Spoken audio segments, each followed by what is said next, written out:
वैसे हमारे लोग भी ना बड़े अजीब हैं। सोशल मीडिया के ऊपर एक नई लड़ाई चल पड़ी है। SCO conference Shanghai cooperation organisation recently complete हुई है और इंटरनेट पर पाकिस्तानीज और इंडियंस आपस में लड़ रहे हैं। इंडियंस खुश हैं कि उन्होंने अजरबैजान को वीटो कर दिया, पाकिस्तानीज खुश हैं कि हमने आर्मीनिया को वीटो कर दिया।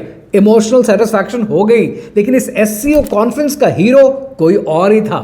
कहानी क्या है, आइए समझते हैं। इस एससीओ कॉन्फ्रेंस के मेजर एजेंडा पॉइंट्स थे टेररिज्म, सेपरेटिज्म एंड एक्सट्रीमिज्म, यानी ऐसे पॉइंटर्स जो सब मेंबर्स को सूट करते हैं। सो दैट मींस कि हीरो कोई और ही है। इस कॉन्फ्रेंस का हीरो था रशिया, जिसने वेस्ट को और यूएस को यह बताने की कोशिश की कि रशिया अकेला नहीं है, आइसोलेटेड नहीं है। लेकिन यहां पर एक सवाल बनता है कि जब अलास्का में ट्रंप और पुतिन के बीच में सीज फायर से रिलेटेड एग्रीमेंट हो गया कि ये पॉइंटर्स होंगे सीज फायर के, और वो पॉइंटर्स ट्रंप ने नेटो मेंबर्स के आगे रख दिए, तो रशिया को आज ये बताने की जरूरत क्यों है कि रशिया आइसोलेटेड नहीं है? ये समझने के लिए आपको यूरोप को देखना पड़ेगा।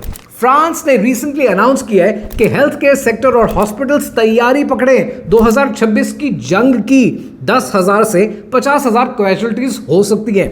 गोल्डमैन सैक्स रिपोर्ट करता है कि फ्रांस ने अपना defence budget 2.9% of the GDP बढ़ा दिया है। Something big is coming up. दूसरी तरफ जर्मनी ने अपना डिफेंस बजट बढ़ा दिया है। कहां जर्मनी स्पेंड करता था 29 बिलियन यूरो, अब वो स्पेंड कर रहा है 160 बिलियन यूरो।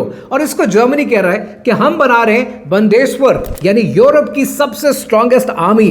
पोलैंड ने अपना बजट बढ़ा दिया, स्पेन ने, इटली ने, लैटविया ने, लिथुआनिया ने, इस्टोनिया ने, यानी पूरा यूरोप सिर्फ 2025 में 440 बिलियन डॉलर्स स्पेंड कर रहा है अपने डिफेंस पे। और रशिया अपने टोटल बजट का 40% स्पेंड कर रहा है जस्ट ऑन इट्स डिफेंस। कहानी कुछ और ही है। अगर आप दुनिया के 40 साल का ट्रैक्शन उठाकर देखें तो आप हैरान हो जाएंगे कि 1990s के एंड की मार्केट क्रैश, 2008 का फाइनेंशियल क्राइसिस, 2019 का लॉकडाउन और 2026 शायद रशिया के साथ एक मास स्केल पर, एक ग्रैंड स्केल पर एक जंग में कन्वर्ट हो जाए। अब ये बात पाकिस्तानीज और इंडियंस को समझनी चाहिए कि दो हाथियों की लड़ाई में नुकसान हमेशा घास का होता है। साउथ एशिया में रहकर ये बात हमें समझनी चाहिए that we are not atlas and the world doesn't revolve around us.